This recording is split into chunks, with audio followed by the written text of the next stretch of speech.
Welcome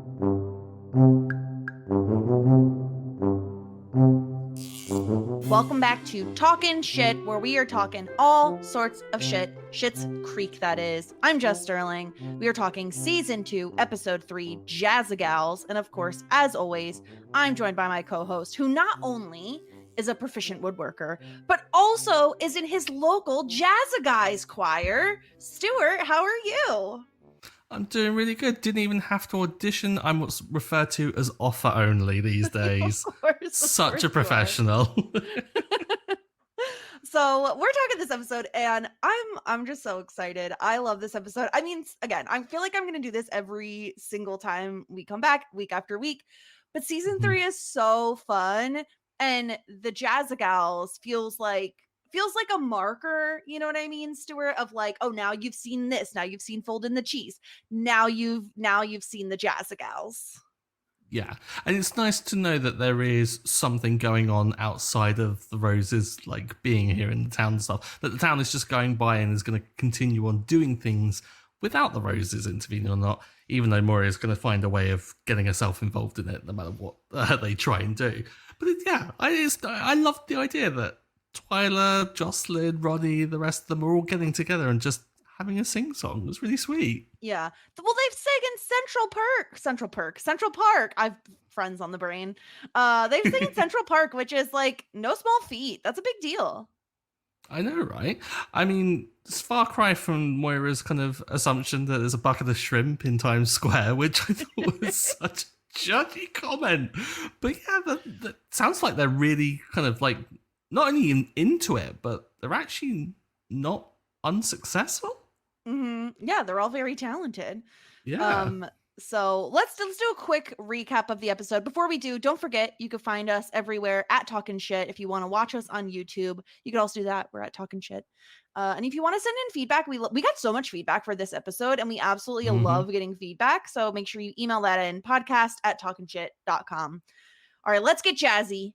This episode finds Moira interested in Jocelyn's singing group, the Jazzagals.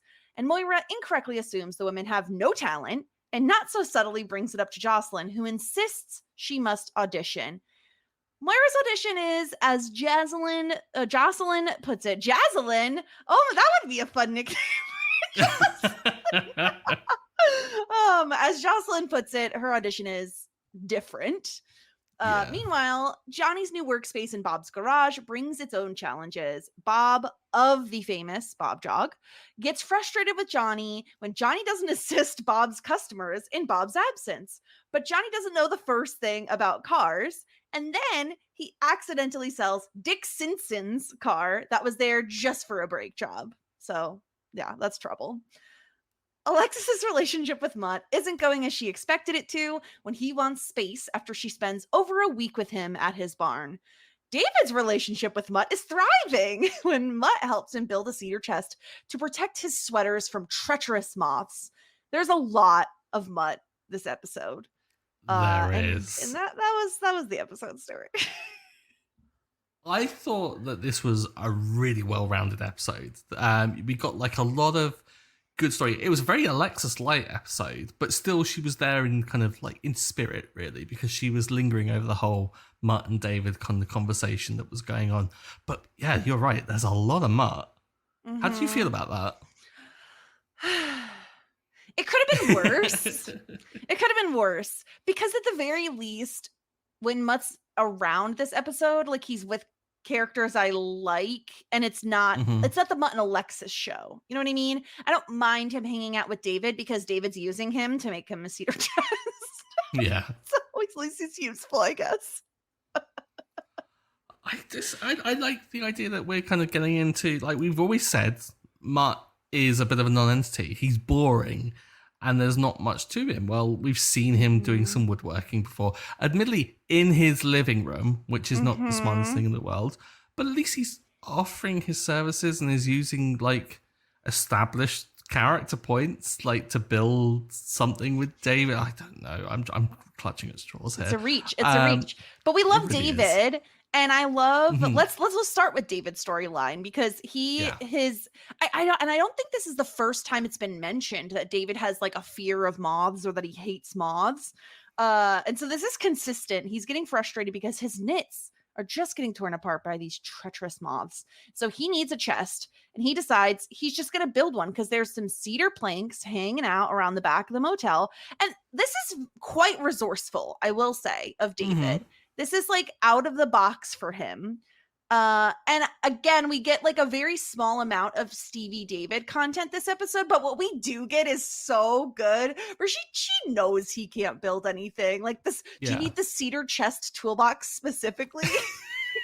Just kills I'm gonna me. assume you're joking, but just in case, I'm gonna Mhm. ask about it. Yeah. I love David's self-belief that he sees a pile of cedar wood and it's like, yeah, I'll build a chest. It will look fantastic and it will be really functional, and has that kind of at least belief in himself at the beginning stage of it, Mhm. not to kind of like poo-poo the idea. I see a lot of myself in David sometimes because I am the kind of person that would look at a pile of wood and go, oh, I could build something. And then I am Mhm. there with a pile of wood in my living room going, what am I doing? Why? Please, someone I help. mean, I understand where David's coming from because theoretically, making a box is very simple. You know, it doesn't have that many sides. It's basically just a cube. And so if you just smash some wood together, theoretically, you could make yourself a chest. Did you ever do any sort of woodworking in school? Do they have that in the UK? Do you have to do woodworking? Yeah, we did. We had it in as part of it was a class that was like split. It was called design technology. So we had woodworking, textiles, food economics all thrown into one lesson, and Mhm. we were like sparingly given like any real details on it. The woodworking that we did do was just tragic. It was just the worst. I remember we made like a CD rack, A which CD really, rack.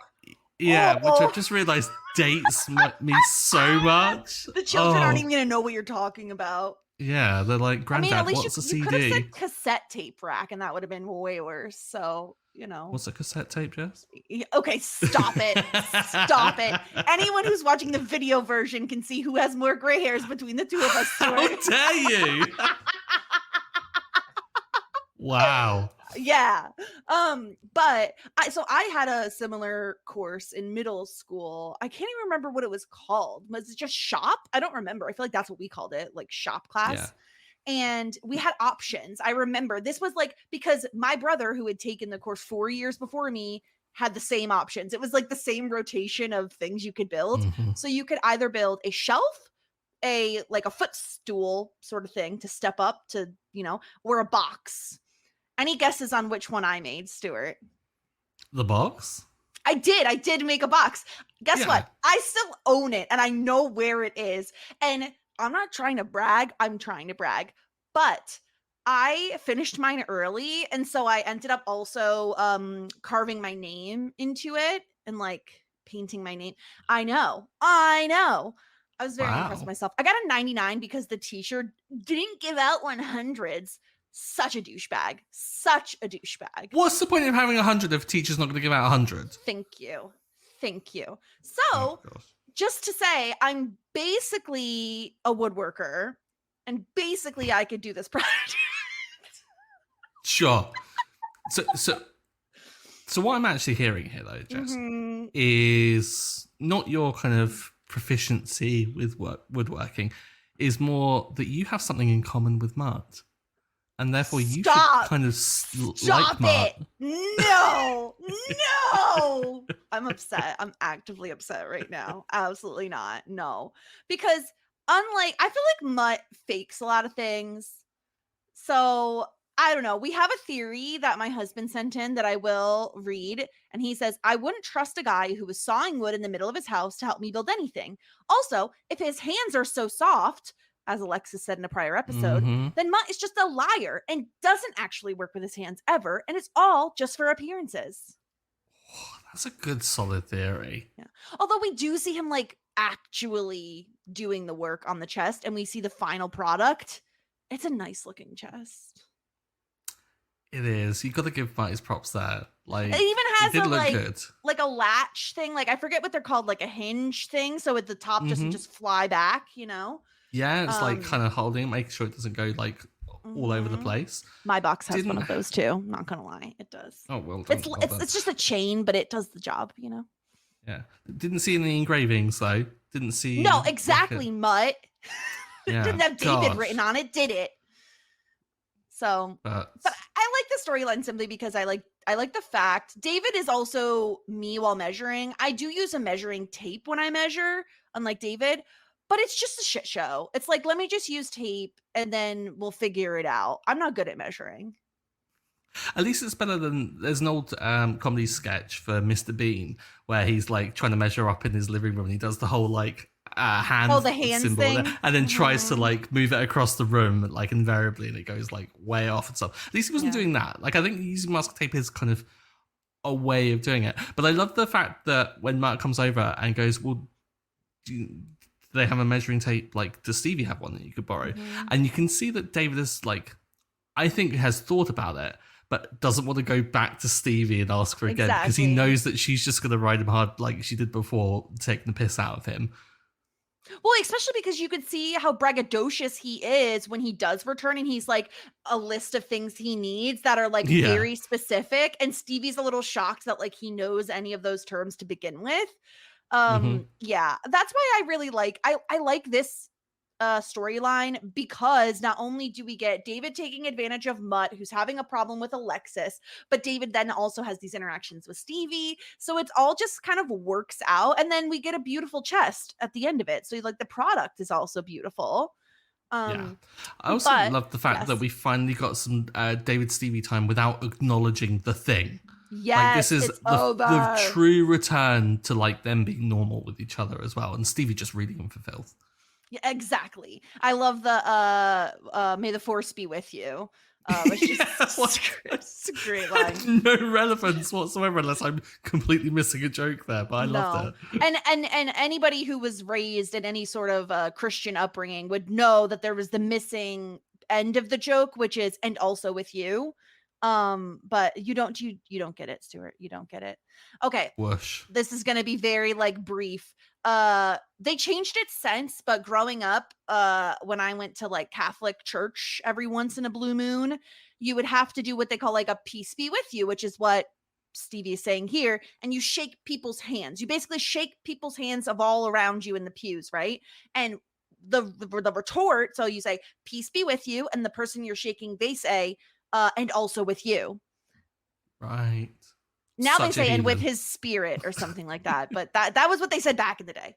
Um anyway, I want to talk about Mutt and Alexis and the problems they're having because we find out from Mutt that she's basically been living with him since assuming they got together like right after the Ted breakup. She's been there for a week and a half and hasn't left. I kind of saw this coming. Like, Alexis is the kind to jump into things like fully. I also think she might be hiding there a little bit as well because Ted might do the whole like Mm. turning up with her things. Oh, I found this hair clip you left at mine. I just wanted to return it, kind of thing. So maybe it's just easier and cleaner to hide at Mutt's because he's not going to turn up there. But also, like, she is that kind of like, I will just move in because it's much nicer than the motel, isn't it? Well, I think the most fascinating thing about this is that Ted, we saw how quickly Ted moved, and we were like, this is warp speed. Mm-hmm. Alexis is doing the same thing. Like, she's moving at warp speed. She's practically living with a guy that, like, she's barely even dating for like a week now. And I just find it so funny that, like, Ted would have loved this. Ted would have been like, you could stay at my place anytime you want. Like, make yourself comfortable. I'll clean you out a drawer. Like, Mm-hmm. here's a spot for your toothbrush. And Mutt is like, this is so much. Like, I wasn't. Mutt is very much like a Twyla and I were sleeping together kind of sort of thing. He's not Mm-hmm. into like defining the relationship and all of that stuff. So it's very overwhelming for him. And I find it very funny considering that Ted is the exact polar opposite in relation to like how committed they are in relationships. Yeah, completely. And I love the fact that when it does come about that, like, kind of she does storm back, like, dragging the bag as well. Like, that she can't admit it. she can't admit Yeah, so that he doesn't want this, like, or doesn't want to see her as much as obviously she wants to see him as much, which for her is like such a kick in the like ego, right? especially because we know she looks down on him to a certain degree because he's from Schitt's Creek. Like she was so hesitant to even have feelings for him, like admit she had feelings for him because of where he comes from, and he lives in a barn and all these other things. My husband sent in a theory that I thought was kind of funny, and he asks, was Alexis manipulated by Mutt into thinking it was her own idea to leave, or was she lying to David to spare her own feelings of having basically been kicked out? I think it's a great theory, but I like to think, well, I think that she is lying because she makes that slip up, doesn't she? Where it's like, oh my God, is he breaking up with me? Is she breaking up with? And like, it's just, oh no. Yeah. Like she let that slip, and I think that like gives away everything. Is that she just can't admit fault. Like she has to stay face. Yeah, I love that too, especially because David is like needling her in such a way that like siblings do. This is why I love their relationship, because it feels very real to when you have a sibling. Like, yes, you love each other because you're siblings and you kind of have to, but also you will just poke, and you know exactly which buttons to push. So I really loved that.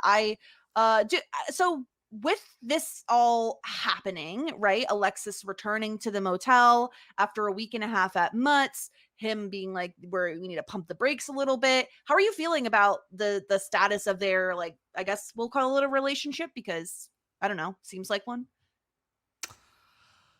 Oh gosh. I mean, I'm not here for it. I don't like how it started. But I mean, they're setting healthy boundaries, so maybe that's a good thing. I can't see it lasting though. I don't think I can see this being a long-term thing. I think this is perhaps a season 2 thing, but not going to go into a season 3 thing. Yeah, that's my theory at least. All right. Well, we'll leave that there with Alexis and Mutt and their woes. What do you want to talk about next? Do you want to do Jazzagals, or do you want to do Johnny and Bob? I think we have to acknowledge Johnny and Bob just to address the elephant in the room, which is your love for the Bob jog. We got another one. We got 2 did we get 2 this episode? We got 2 this episode, right? 2. Ooh, 1.5 maybe. 1.5. 1.5. Yeah. It's like 2 steps of a Bob jog. Like if that counts, to 2 steps counts a Bob jog. I mean, I don't know, because that's barely a trot even, you know. A Bob trot. A Bob trot, yeah. I mean, obviously I understand people, no one should be on Bob's side, right? Like I think we can very much easily say no one should be on Bob's side here. You can't expect Johnny, who has no mechanical experience, who you said could just use this office space. He's not your employee, Bob. Like, you're not paying him. Like, you can't expect him to even look at some brakes or a motor or whatever the hell are in cars. You just can't expect that. Can you expect him to be like, oh, Bob will be right back? Maybe, sure, why not? But Bob, what? Can we have theories on where the hell Bob is going? I have no idea. Like, he doesn't have another job, does he, elsewhere? Like, we've not seen him. Well, we know he's on the town council because we've seen him on the town council in season 1. Yes. So maybe that's it. I mean, at least he's got then an excuse. Like, he's off doing town council stuff. Or at least, whether he's doing that or not is another thing entirely. Like, but as long as he's got the excuse, he can be like, yeah, I've been doing council stuff, Johnny. Get off my case. Like, I'm working 2 jobs here. You're working how many? You're working 0. I think Bob feels like the type of guy, especially because, and this just, there are a few things that get under my skin more than people who say, like when you're working and they're like, having fun yet? I can't with the having fun yet. And I really, really can't stand the like, oh, you're working hard or hardly working. And he does it, but he even does it incorrectly, which I don't know if that makes it better or worse.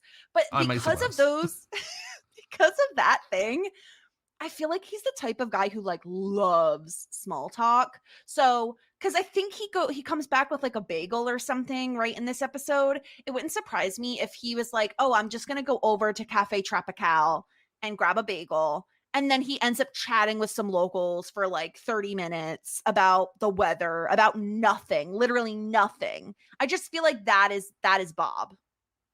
Yeah, and like the only other places we've seen him, aside from this in town at least, has been at Cafe Tropical. So like he clearly, I think, is probably going to cite like town council businesses to like where he's been, but he's just hanging out in the cafe and just chatting up a storm with everyone. Like you can see even when Johnny's trying to avoid him, like during the funeral last season, is that he can't help himself, but he has to talk to like people and stuff. Like he's that person that you're like, oh God, Bob's here. Okay, I'm gonna have to devote like he's the another regular like that 10 you do minutes the of my like life. you do the like side thing of like, I don't see you.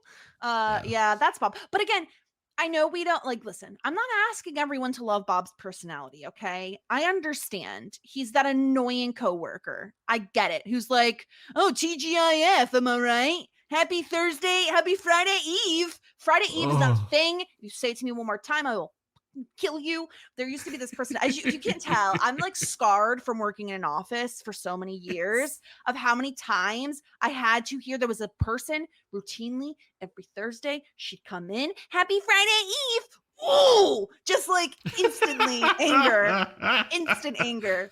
So I understand people not liking Bob. However, there is nothing that will stop my love for the Bob jog because it's just iconic. The idea that he is like, as you can tell, I'm an enthusiastic person, and he's so enthusiastic that he has to jog to get somewhere. What was that to love? It doesn't even get there any faster. Like it's just flat. Such a slow all jog. it is. But I love your commitment to the Bob jog that is being tested by all of the people that are watching along with us who are expressing their distaste for Bob. I'll just say diplomatically, and just reminding you that he's not the best character. No, he's not. He's not at all. He's not. I mean, yeah, not to dip too far into the feedback, but Todd said everything with Johnny and Bob is causing me physical pain. Aaron says, Jess, I'm sorry, but I don't like Bob or his jog. That I'm offended by, Aaron, because you can not like Bob, but the jog is iconic. Okay, it's just a fun character beat that someone has to jog everywhere. You know what I mean? Like you don't see that in every show. I don't know. I love it. Just telling the audience what they should like. What else am I here for? But what do you think of the Dick Simpson of it all? So here's the thing. Johnny's expressing that he doesn't know cars, that he doesn't feel as if he should be doing this. So why is he selling a car? Like, this feels like seems really cheap as well. I think it was a pretty crappy car, but also, yeah, I feel like you're really, especially there couldn't have been any signage on it of like what Bob wanted for it because it wasn't for sale. But even still, if something was for sale, I'd be worried about selling it for too low. You know what I mean? Like too little money. So, but I love how excited that Johnny gets about this. He's just like, oh yeah, I knew exactly what to do. Hooked him in, played it cool, and you're like, oh gosh, you know that he loves this. And this is a credit to Bob, which I will say, is I think Bob has seen this in Johnny, is that Johnny has the capability of being a bit of a sleazy car salesman, like that he could sell anything to anyone because Johnny is meant to be an accomplished businessman. Like, so he must have some skills that got him there in the first place. I don't think we're dealing with like a nepotism situation here with Johnny. Right. I think he is a self-made man. So I think that there is, at least Bob's like seeing that in him and is wanting to kind of like be a bit sleazy himself and use those skills for free. And he does the fact that Johnny can't pull away from it, it's just like, it's indicative of that.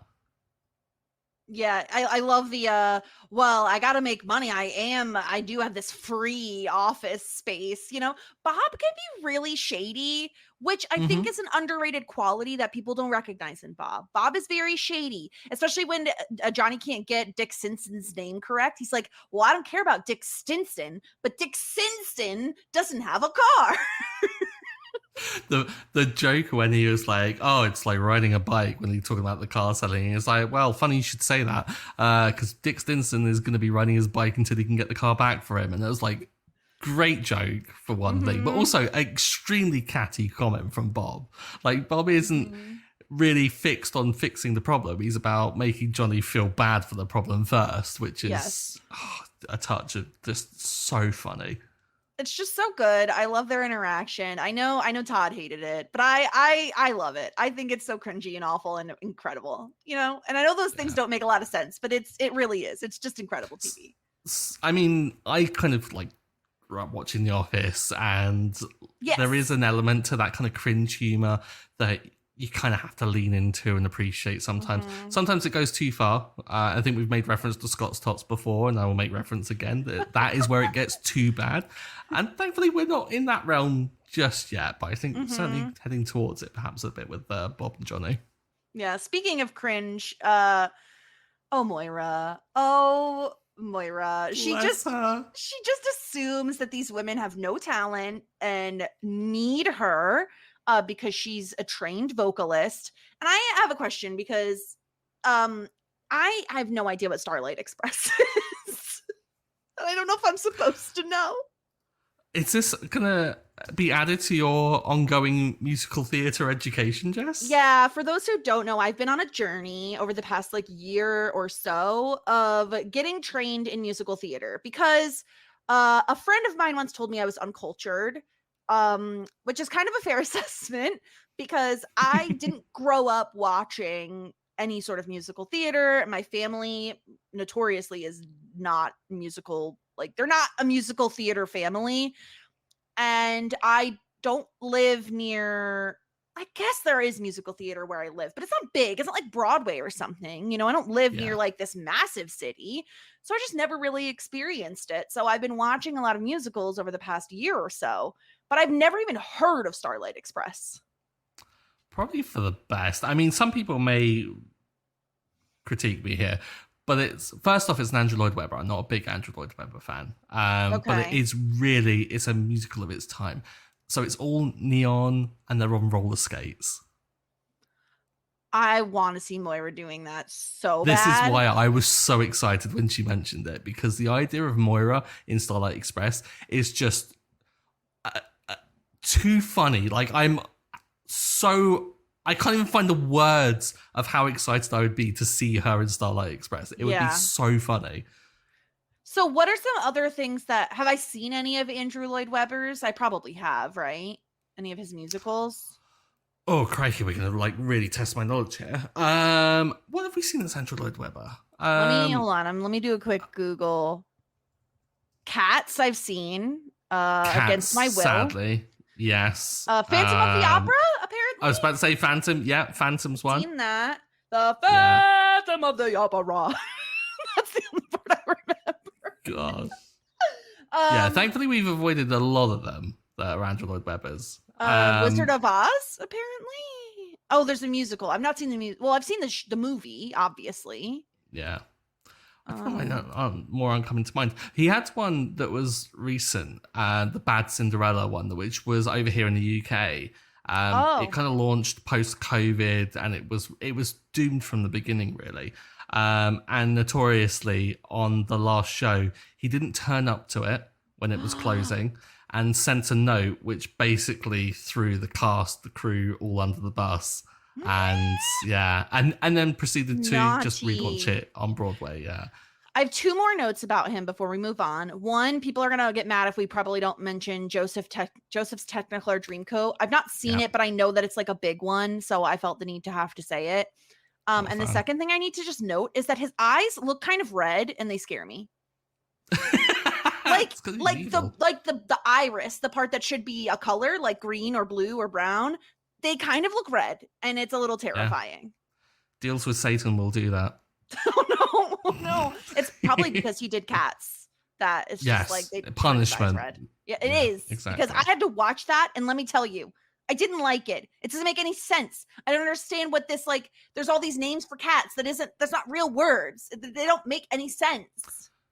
You say that, but I think Moira would fit in with cats quite well. I think she'd be course quite she a good would. Jellicle cat. That's what Jellicle cat. The hell is a Jellicle cat? No It's idea. not a thing. They don't even know. It's just I could have an gibberish. entire podcast about me ranting about how nonsensical that musical was, that I was forced to watch. And I watched half of one version and half of another. Anyway, I had to watch the Taylor Swift one. Okay. Moving on from that. Yes. So she tries out for the Jazzagals and they turn out they're really, really good. And now I guess the question comes down to like, does Jocelyn let anybody into the Jazzagals? Or is she like making a special exception for Moira because it's Moira?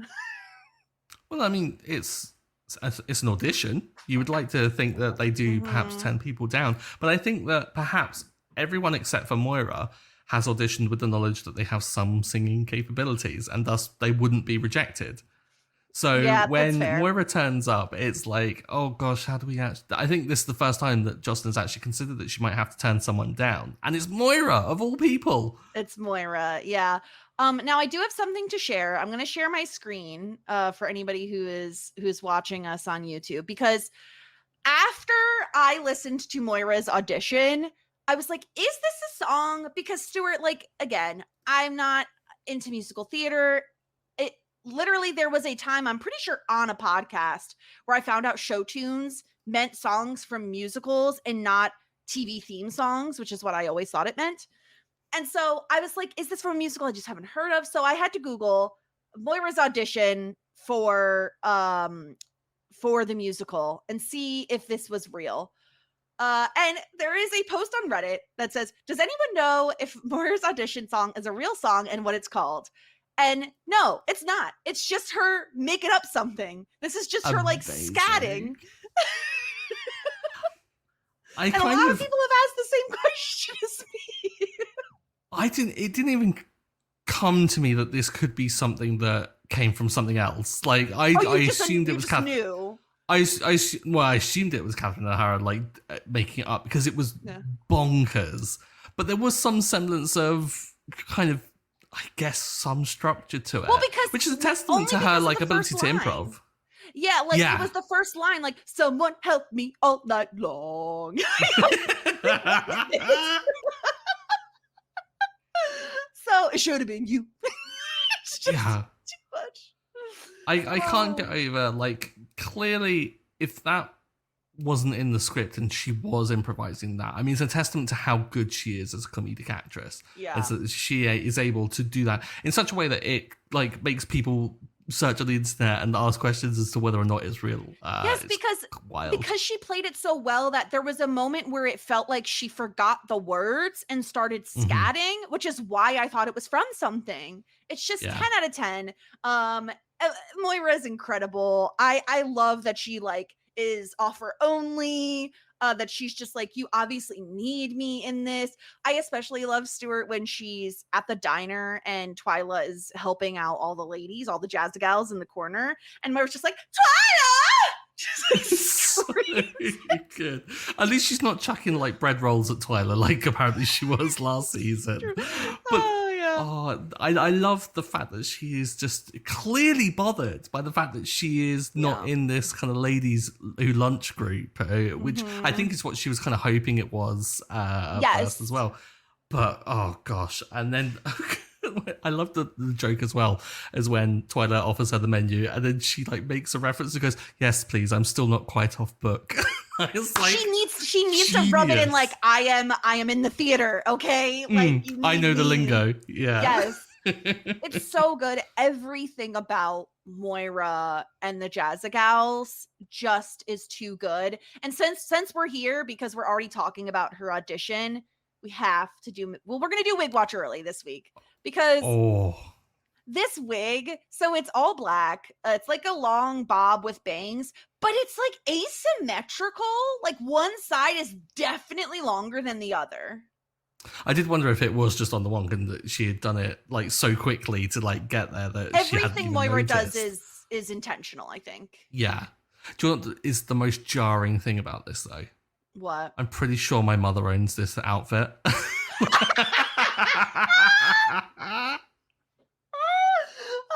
See, we could, that's not even a read. Like that's a compliment because Moira's very stylish. I mean, my mum's not going to listen to this, so it's great. It can be a read. Not with the collar. The collar is like a typical Moira embellishment of just some like gaudy bit of jewelry and stuff. But that with the wig, the giant bag, of course, and the sunglasses, like she is going with the mindset of just, I'm in the theater. Yeah. Yeah. I mean, I feel like people in the theater wear black. So the wig makes a lot of sense. I hate it. And I think the reason I hate it is probably obvious. It's asymmetrical. And why? Why? Yeah. That would drive me nuts. Have one side longer than the other. It's the reason I could never do the haircuts I really like of like when it's shaved on a portion and then the other side is long. What do you do when you're done with that hairstyle? You shave your whole head, I guess? Ask some friends of us that have it. I have no idea. I could never do it, but yeah, this is. I couldn't deal with the sense of weight on one side. You'd be leaning in one way, yeah. Exactly. I mean, hair's not that heavy, surely, but maybe. But you would feel like it. It's like a placebo effect. It's a mental maybe. thing. Oh, imagine if you're just always kind of doing it opposite to try and like outweigh it. I used to do that when I had side bangs. The side bangs always led to people kind of tilting their head and walking around. Yeah. You know, I feel like I do that all the time. I'm like a dog listening. Anything else from the episode we should mention before we jump into some feedback here? Oh, crikey. There was, again, I was really surprised by the actual Jazzagals themselves. Just the quality. Like, they were sounding really good. The whole, it's raining men, yeah, at the end was just so typical of, like, what I would expect.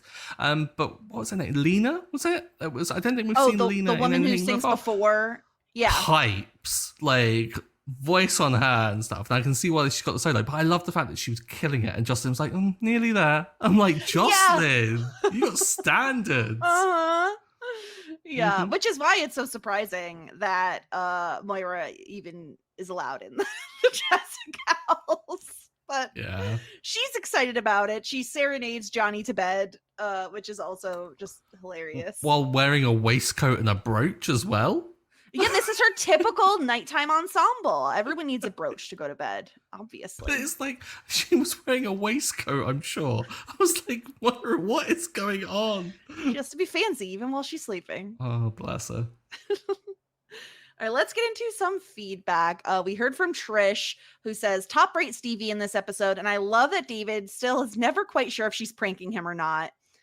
Is Mutt being a good guy here by building this chest for David, or is he just looking for any excuse to be away from Alexis? Obviously, he's just trying to get away from Alexis. Yeah.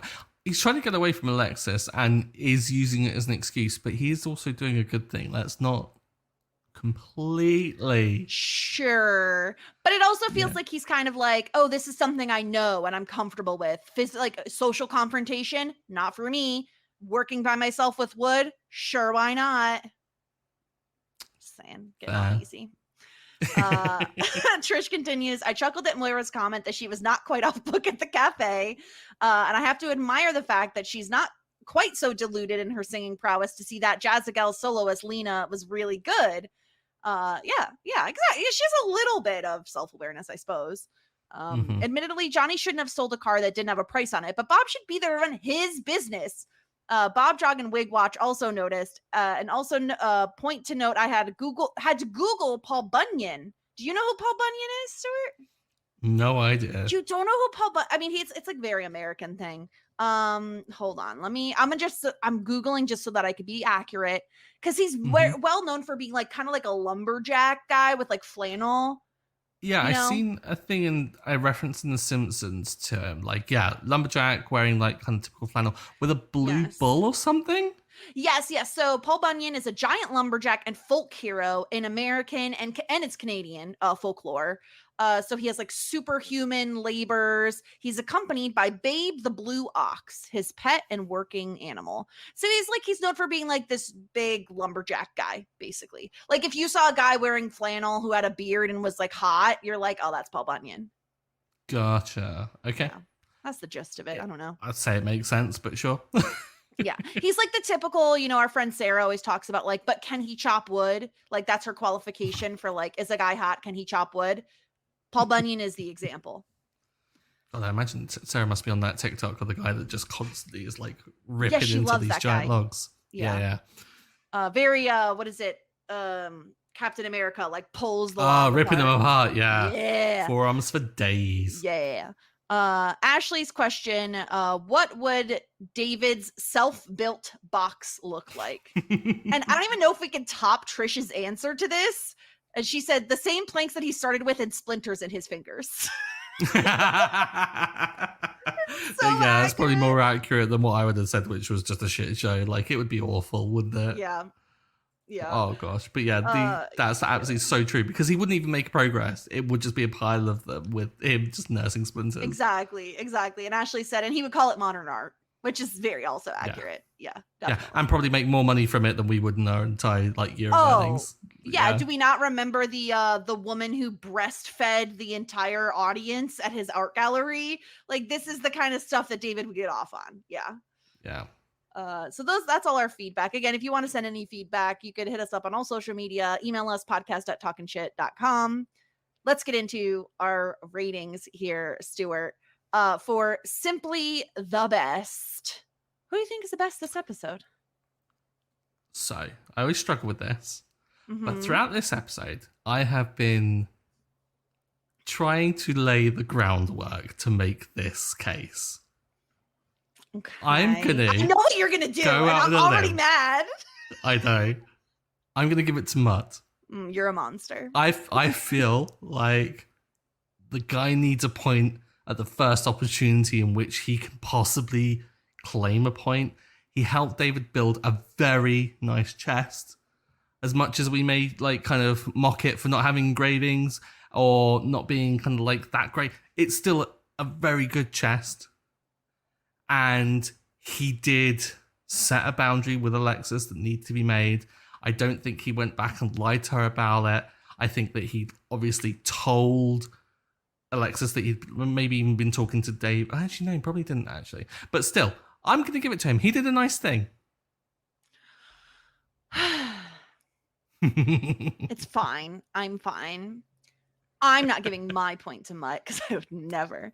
I'm giving my point to David for similar reasons, in terms of he gets someone to build a chest for him while simultaneously giving good advice. I don't think we can ignore the fact that David does say, you need to talk to Alexis. Like, this is what you need to do. And also, when David thought that Mutt was coming on to him, he was like, I've been here and it's messy and I can't do it. Good boundaries. Can we get into that? Has he been there with one of Alexis's previously? That's what it sounds like. It's wild. House of the Dragon style. Wild. No, if it was House of the Dragons, it would be David and Alexis. Oh, no, the other way. No. It's all in the same kind of soup. But for Disgruntled Pelican, I'll go first on this one. And I will say I did consider it giving it to Mutt. But he also did some nice things this episode. So I was like, I can't. Like, I don't know if I could justify making him lose a point. Mm-hmm. So I'm going to give it to Bob, despite the fact that I love the Bob jog. Simply because, like, you can't expect Johnny to work for you. Like, he's not your employee. Like, where are you? Like, get to work, Bob. So I did end up giving it to Bob. I'm really tired. Bob is one of the people up for it, but Johnny's the other. I think I'm going to lean to Bob. I think that Bob is the worst out of the two for this scenario. But Johnny is getting a free desk and a free workspace out of it. And he's also being given an opportunity that he really isn't taking here. And I guess he does have a choice in the matter. But, dude, like, sell some cars. Like, exactly. Find out this stuff. Like, make this your empire. Like, Bob will, I guarantee, will want to, like, hand this over and just be like a silent partner in the new empire that is like Johnny Motors or whatever he may go on to call it. But I'm still going to give it to Bob because Bob's a catty bitch when he wants to be. And I love that about him. Okay. If you don't love that about Bob, what are you doing? You know, it's incredible. Yeah. Let's tier rank this episode. As usual, we have our tier ranking up on the screen. We have at the top, hot shit down to full bouquet. Love that journey for me. You, David, and shit out of luck, do you have any gut reactions to where this should fall? Certainly a good episode. I don't think it's up there with the last few, if I'm honest. I think this didn't really progress too much in terms of plot. Had some great jokes and some great moments, but again, not full like from the gut belly laughs either. So I would say probably top end of Love That Journey for me, maybe lower end of Full Bouquet. That's where I was leaning. I was leaning in Love That Journey for me because so much fun. Just kidding. Just kidding. I do really love this episode, but I agree with you. Like, it's not making me laugh out loud multiple times this episode, but everything is very solid. And for that, I think it's an average good episode. So I think this makes sense in Love That Journey for me. Yeah, completely. Like, I think if you were to compare it to an episode where we had Moira singing previously, doesn't even compare to Danny Boy in terms of the comedic of that whole scene. Yes. So yeah. Yeah.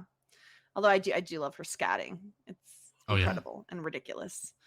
So yeah, that's where we ranked the episode. So 2 episodes are in Hot Shit, the first 2, and then Love That Journey for me has Jazzagals. Stuart, do you want to know what next episode is titled? Ooh, yeah. Estate Sale. States? Who's dying? Estate sale. Like do you have someone's estate sales there? Yes. Yeah. Do you have estate sales in the UK? We have real estate agents who sell houses.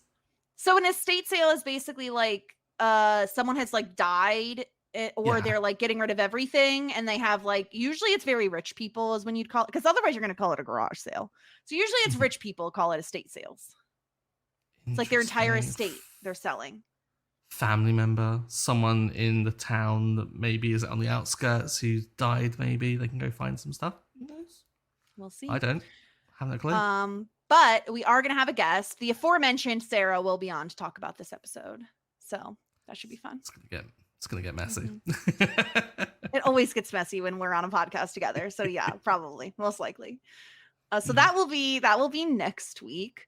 And yeah, in the meantime, you could find us at Talkin' Shit. You could find me also on Shit 90 Shows Taught Me, talking about Buffy, talking about Felicity. We're on a little bit of a 1 week off break while Sarah moves, the aforementioned Sarah moves. And yeah, what about you, Stuart? Anything else you want to plug? Anything else going on?